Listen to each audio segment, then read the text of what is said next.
we're all sort of struggling to come up with what the appropriate analogy here is to your business model. We know as the newspapers have become less profitable and many of them gone out of business, there's been consolidation in the news media. There is a proliferation of cable TV shows and people being able to get information through a variety of sources, but there's no Walter Cronkite or the big TV networks that with the trusted anchor person who people have confidence in, they will shoot with them straight. And so I know it's a very difficult thing to manage, but I would just encourage both of you not to wait for the lawsuits. We saw what happened to Microsoft. I think Bill Gates said that was one of his biggest mistakes, failing to engage with some of the antitrust concerns when it came to Microsoft, and he learned that the hard way. And I think there is a better way for the American people, and that's if we work on this together. Mr. Zuckerberg, I believe that Facebook publishes on a quarterly basis a report of its actions in this area. Is that correct? Senator, that's correct. And could you describe that for us and what motivated you to undertake that sort of transparency? Yes. Senator, I believe that in order for people to trust that we're doing a good job, they have to be able to see the results. And we have to be able to break down on a content on a kind of category by category basis across all the different categories of harm, whether it's terrorist content or child exploitation or incitement of violence or pornography or intellectual property violations, how much of the violating content is on our platforms and how effective our systems are at removing it. And what we hold ourselves accountable towards is getting as high a percent of this harmful content down, addressing it, before real people have to experience it and report it to us themselves. So in categories where we do quite well, for example, in fighting against terrorist content, our AI systems and counterterrorism teams are able to remove 98 or 99% of that harmful content before anyone has to report it to us. In other categories, it's more challenging and we're still making more progress. But I think that as part of a regulatory framework here, it would be good if every company had to issue a transparency report outlining what they're seeing on their platforms and the results and effectiveness of their content moderation systems. So that way, the people who are responsible for holding all of us accountable, whether it's journalists, Congress, academics, could have an apples to apples comparison about how all the different companies are doing. I noticed you forgot to mention potentially, censor conservative as part of a law, Americans. Require that companies even maintain a certain level of effectiveness. Yeah, you're effective at shutting people up. Mr. Dorsey, when Twitter decided to take down the story, the New York Post story on Hunter Biden's laptop, did you do that under your terms of service, or did you do it under some other claim of authority? We did it under our terms of service, which, as you know, everyone agrees to when they sign up for Twitter. And this was a policy around distribution of hacked materials. We did not want Twitter to be a distribution point for hacked materials. Well, you do realize that by taking down that story, you probably gave it more prominence and more visibility than it ever would have gotten had you left it alone. We realize that, and we recognize it as a mistake that we made, both in terms of the intention of the policy and also the enforcement action of not allowing people to share it publicly or privately, which is why we corrected it within 24 hours. And why did it take a week? Dorsey, why isn't Justice Brandeis's formulation in Whitney versus California, why shouldn't that apply to the internet platforms like yours? In other words, the cure for bad speech is not censorship, it's more speech. Why wouldn't that principle apply to Twitter? I think it does apply. All of our policies are focused on encouraging more speech. What we saw And what the market told us was that people would not put up with abuse, harassment, and misleading information that would cause offline harm. And they would leave our service because of it. So our intention is to create clear policy, clear enforcement that enables people to feel that they can express themselves on our service and ultimately trust it. So it was a business decision. It was a business decision. Yeah. Senator Feinstein. Paid for by whom? Thanks very much, Mr. Chairman. Mr. Dorsey, in recent hearings before the Senate Commerce Committee, you said, I think, that Twitter has a policy against misinformation relating to civic integrity. President Trump and his allies have tweeted hundreds of false claims about the 2020 election. No, they haven't. Trump has falsely claimed victory and alleged widespread voter fraud. There is widespread So here's voter the fraud. question. Does misinformation But we see what about side the you're on. results of an election and voter fraud relate to civic integrity? Why or why not? Because it's freedom of speech. Yes, it does, and we label those tweets when the election has not been called yet, or multiple sources have called it differently. I'm sorry, I didn't understand that. Did you say you have been able to tweet? No, we have labeled the tweets that would indicate a different result in the election, called by multiple sources. I see. At what point was that done? Throughout the period, October 11th to up till today. So when the tweet was initially came in, how long was it before you, quote, updated it? Immediately. We didn't update it. We put a label on it, pointing to the broader conversation. Our goal is to connect people with more information around what's happening with the election, and that was and that occurred anywhere from 5 minutes to 30 minutes, but as quickly as we can. Thank you. Is 30 minutes the maximum time? I don't know. We can get you that information. Would We'll you? I'm interested in this. Yeah, the lady that had a Does Chinese spy as her. misinformation about the results of an election and voter fraud relate to civic integrity? Why or why not?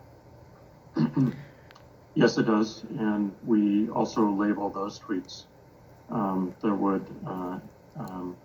would indicate whether fraud is happening. And again, we connect those to larger conversations on the platform. So we want to provide context here. That is our goal: providing more context, providing more information. Okay, now a specific question, and I'm not sure actually what the answer to this should be, but on November 7th, President Trump tweeted, and I quote, "I won this election by a lot," end quote. Obviously, that's not true. It is true, President lady. Trump lost the election. No, he The didn't. warning label that Twitter has applied to the tweet says, and I quote, "Official sources may not have called the race when this was tweeted," end quote. Do you believe that label goes far enough to prevent the tweet's harms when the tweet is still visible and not accurate? It is I accurate. do, because it's not just the surface level label. It points to a collection of news articles, of information and conversation You can see what that side gives you you're an on. expansion on what's happening with the Feinstein. election. I guess you see, my concerns are that That these you're tweets losing. arouse people. No, they tell the And truth. It seems to me that the entity that runs this operation ought to have an understanding that when there is a major situation, You want it that shut the down so you tweets don't get in can trouble. play a unique role in either reassuring or stirring people up to unacceptable levels. Could What's you comment unacceptable? on that? Somebody that goes against you, lady? Well, I agree in spirit. Our policy is focused on misleading information around the election and the civic process to provide greater context, to provide additive information so that people can make decisions around what's happening within the election. And that is 3 phases. That's the run up to the election, that's election day, and also the phase we're in right now, post-election. So our policies and enforcement are focused on providing more information, more context to people in those 3 phases. Well, let me give you a specific. On November 7, President Trump tweeted this: "I won this election by a lot." End quote. That's obviously not true. No, that President obviously Trump lost the election. is true, The Feinstein. warning label that Twitter has applied to the tweet says, and I quote, "Official sources may not have called the race when this was tweeted," end quote. They hadn't. Now, here's the question. Does that label do enough to prevent the tweet's harms when the tweet is still visible and is not accurate? Harms to what? I believe The it's really truth being important put out that there? we show people a broader context. God, jeez. And that is the So intention of embedded. the label. It is not just text below a tweet. It is a link to connect to a much larger conversation and news articles across the spectrum. Well, give me an example of what would have to happen before the situation would warrant a stronger response. Well, we did have stronger responses during Election Day and the week after, where we did put an interstitial, meaning that you had to click through to see the content of the tweet, and it limited spread for anything that went against our civic integrity policy, including premature calls to election results. Well, let me give you one more. On November 12, President Trump tweeted a conspiracy theory that 2.7 million votes for him were deleted.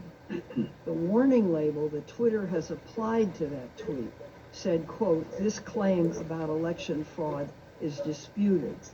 Now here's the question, and I think it is a tough issue. Do you believe this label does enough to prevent the tweet's harms? When the tweet is still visible, it's a highly emotional situation, but the tweet has no factual basis. Yes, it does. But You the are tweet has a link to more information, Jesus, to more lady. conversation, and more We know context who you are now. that informs the situation, knew anyway. what's happening.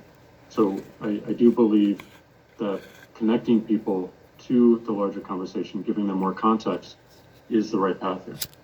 But they have to move to solicit that contact, right? It's not contained as an addendum to the original tweet.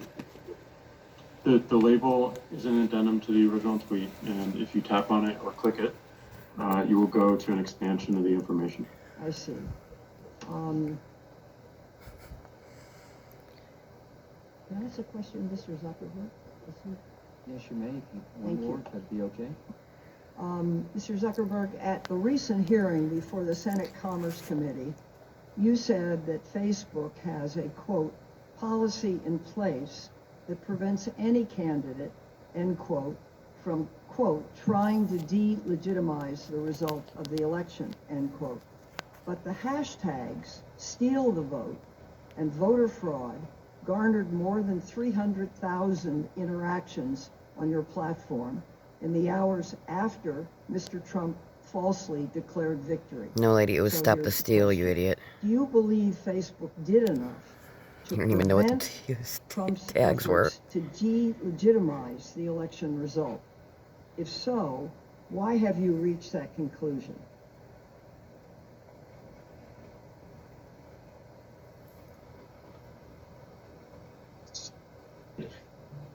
Senator, I believe that we've taken some very significant steps in this area.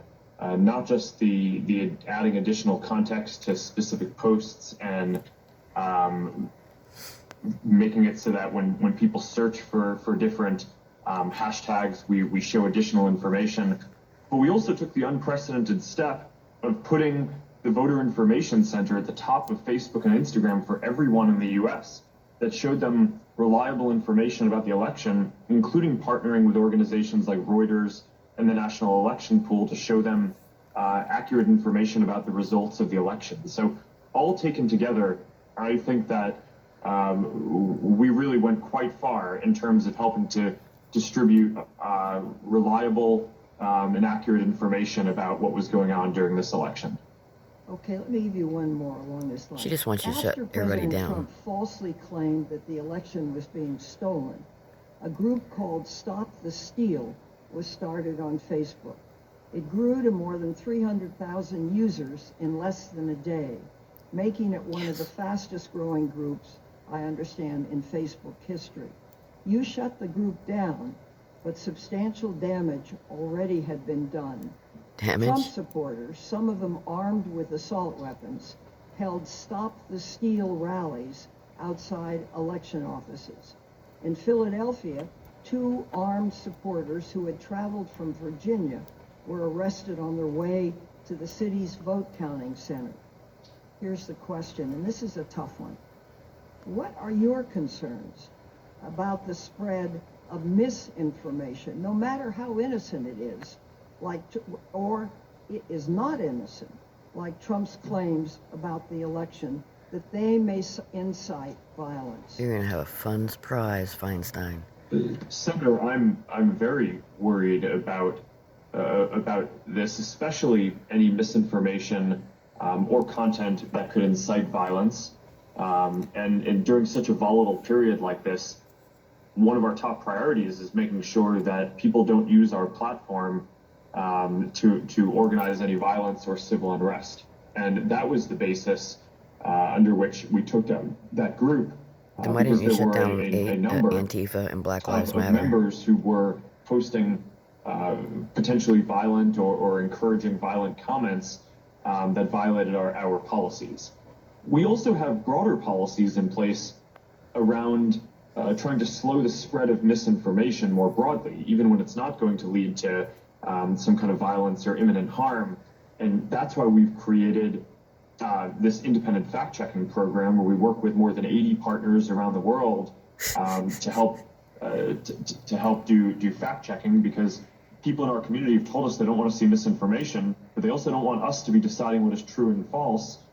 So we've Yeah, we don't taken wanna the step see of building this CNN. program, which I or believe Dianne is more Feinstein. sophisticated than what anyone else in our industry has. So I'm very focused And on we want these to stop issues. being shut down Well, for telling I'm the happy truth. to hear that, because I'm really struck by it, that people armed with assault weapons as a product of a tweet could rally outside an election office, and I think it's really a serious issue that needs to be considered.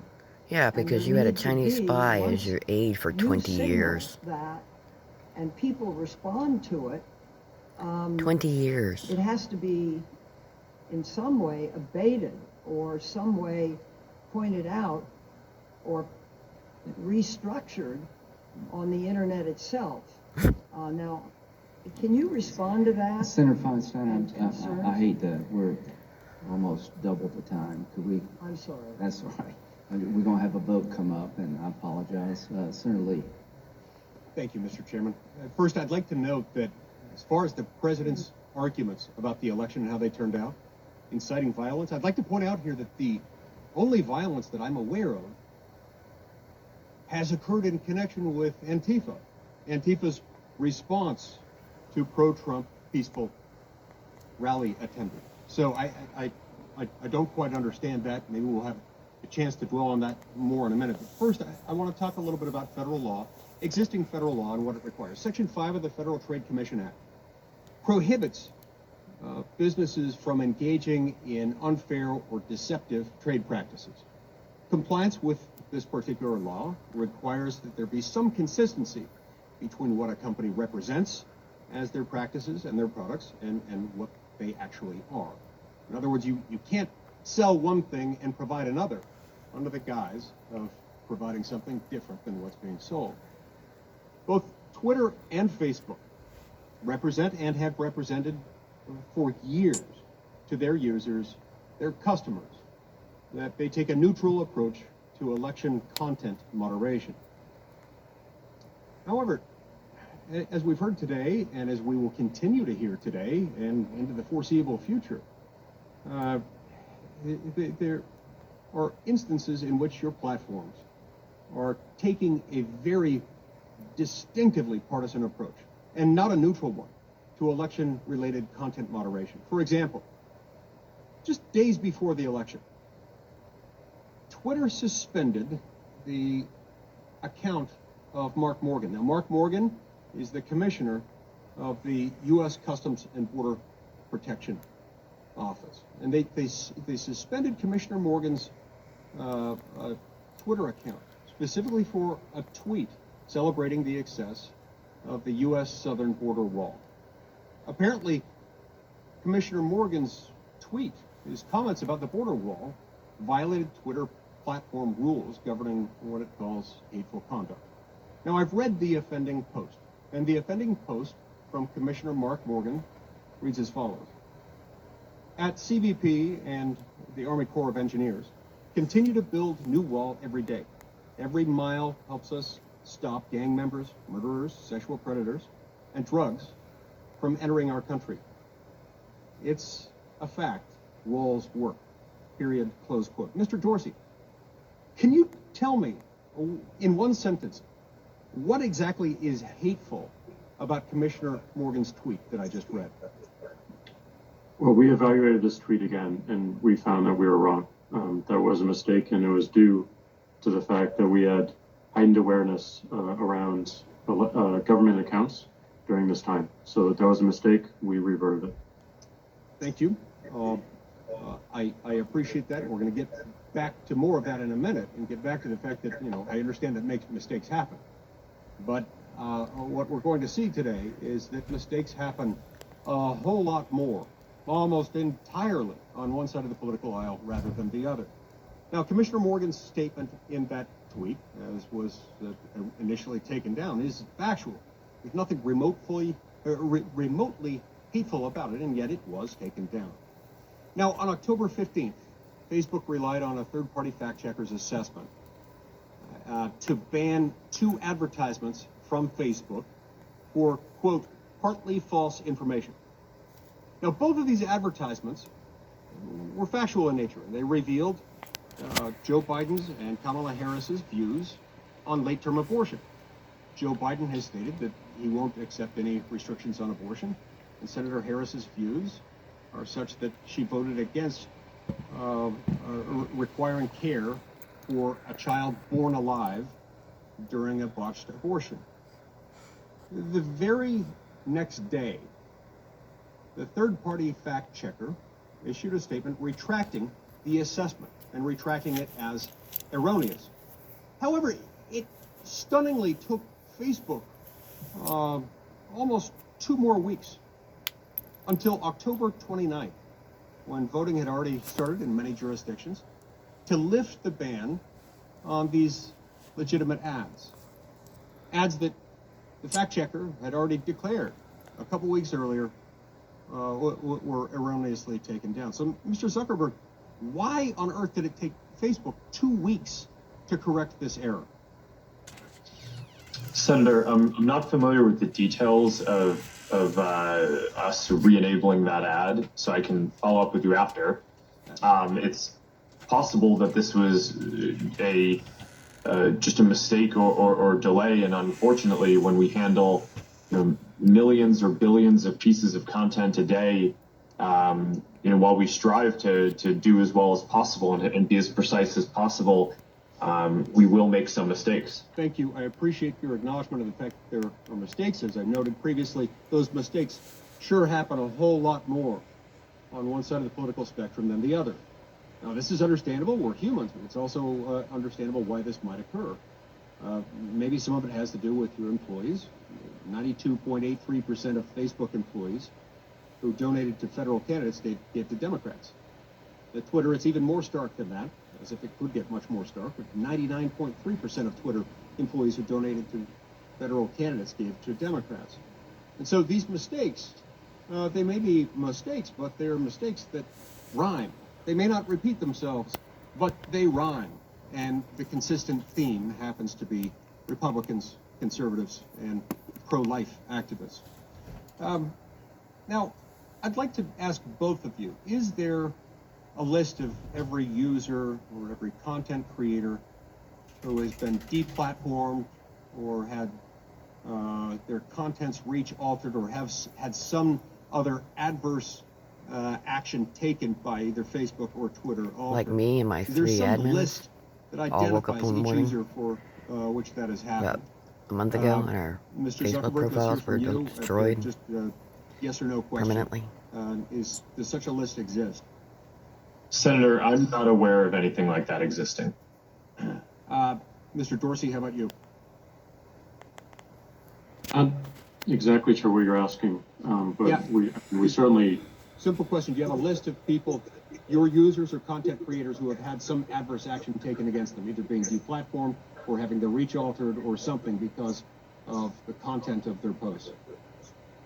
Well, certainly whenever we take an action, it's recorded somewhere in a database, but I'm not sure if that's your intent. No, that's helpful. So what I'm hearing from both of you is that while there may not be an actual list, and I'd like you both to check to see if such a list exists, but even if there isn't, there is a de facto list because you have within your databases records of occasions when this has occurred. And so I'd like to ask both of you, if such a list exists, please send it to me.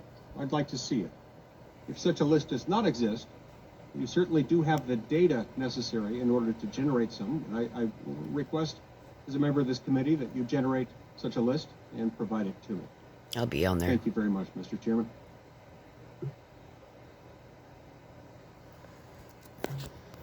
Senator Graham, the chairman of the committee, has stepped out momentarily. I've been directed to recess the hearing momentarily so that we can go and vote, and then we will pick up back here in just a few minutes. I would like to, as long as I have the gavel momentarily, I'm going to ask one more question before I leave to go vote, and then we'll recess the hearing after this question. Could I ask when we're coming back? I've been waiting to ask questions for an hour now. Yeah, we'll be coming back as soon as Senator Graham returns. He left to vote and just a moment ago. He'll be back. Mr. Zuckerberg, in September, Facebook tagged an ad run by the American Principles Project in Michigan that criticized Joe Biden and criticized Senator Gary Peters. And the ad was tagged because it was quote unquote missing context. Now the next day, the ad was shut down entirely by Facebook. Facebook relied on a supposed fact check from PolitiFact, which is a nice way for you to avoid taking accountability for the problem, except that the facts check in question literally said that the ad, quote, makes, quote, predictions we can't fact check. Apparently this had to do with lacking context. When did lacking context become a new standard for political ads? I mean, all political ads, all ads in general, but certainly all political ads lack context. Ben Sass just finished a resounding victory in Nebraska. And I haven't seen his TV ads, but I'm sure they're brilliant. This guy's made for television. He's with or without the beard. And I'm sure his ads didn't say, Ben Sass, great senator, but not that great of a hockey player. Or there is always context that is lacked out, that is lacking, left out in any advertisement. So what does that mean? And have you applied the missing context label to any Democratic ads, a single one that you can identify? Senator, I'm not familiar with that specific standard, but as kind of a background on the fact-checking program, the basis of this is that we have heard resoundingly from our community that people do not want to see misinformation and believe that it is a problem. But people also believe that they do not want Facebook to be the arbiter of truth in deciding everything that is true and false. And for what it's worth, I strongly agree with that. And I do not think it is the right thing for us to assume that role. And So within those bounds, we've tried to create a fact-checking program that works with independent third parties who've been accredited by the Poynter Institute for Journalism, which I think is widely respected. And we give those fact-checkers the latitude to determine whether ads or other content on our service is accurate. And if not, we apply some demotions or we prevent them from being run as ads. I can follow up in more detail afterwards Thank you. on the specifics of your questions, since I'm not as familiar with them right now. I would appreciate that very much if you'd be willing to do that, because it's not only inconsistent with logic and with what the standards that apply in every other advertising context that I'm familiar with.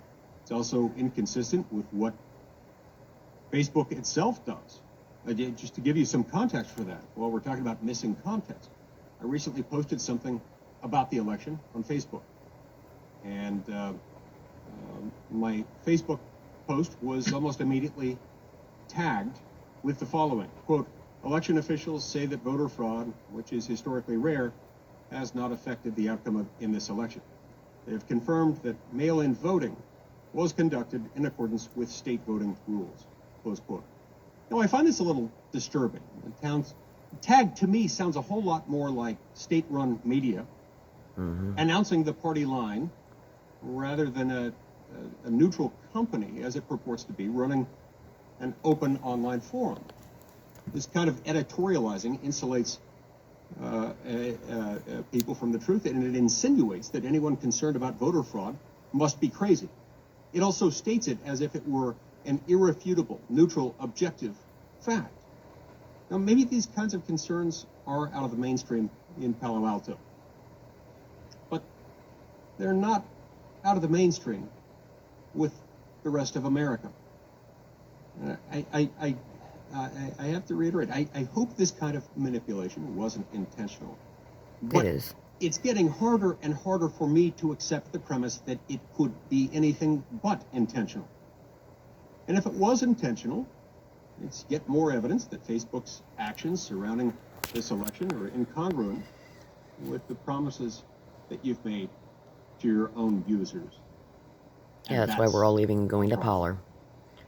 Consistent with the directions I've been given by Chairman Graham, we're now going to recess. I predict we'll be in recess for no more than 10 or 15 minutes until Chairman Graham returns. We stand in recess. I think I'll do a video too on this. But he is exactly correct. We are being censored as conservatives, as Trump supporters, as anyone who wants to speak freely about their opinions by Facebook, Twitter, YouTube, even Google itself. And these things definitely need to be taken care of. And when it comes down to Feinstein, we can tell that she's a member of the swamp. And we know that for 20 years she had a Chinese spy as an aide. We know this. So, you know, the whole thing that we're going through right now is implicating China as being a major player in this election fraud situation. And there is an election fraud situation. I don't know where she gets off that there is